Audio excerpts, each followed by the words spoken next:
Good morning friends.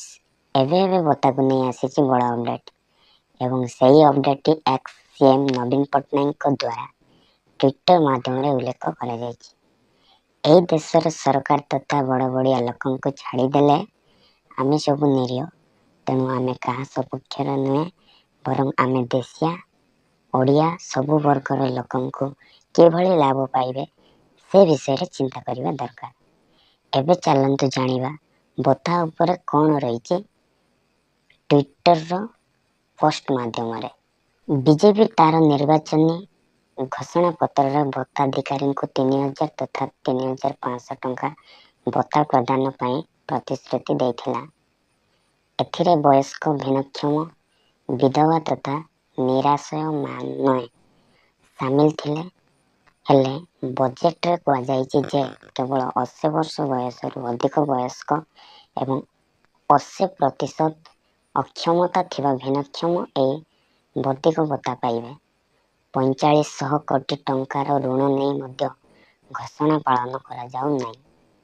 एथिरु पूरा स्पष्ट हेउछि BJP रो प्रतिश्रुति पानी रो गार पालिटिछि। दारी वयस्क तथा समस्त ओडिशावासी प्रतारणा होइछि। एपरि प्रतारणा लोकंक भितर जन असंतोष बढ़ाइछि।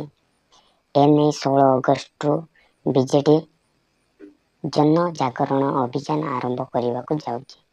प्रति पंचायत रे एने सचेतना कार्यक्रम करा वयोज्येष्ठ अधिकारी बीजेडी आग को बाहर। प्रतिटी कर्मी तथा सचेतना नागरिक एतिरे सामिल होई लोकन को बीजेपी रो प्रतारण विषय जागृत करिवे। मु आशा करुछि बीजेपी ओडिशा लोकन को भुआ न बुलाई प्रदान करिथिबा प्रतिश्रुति पालन करिवो।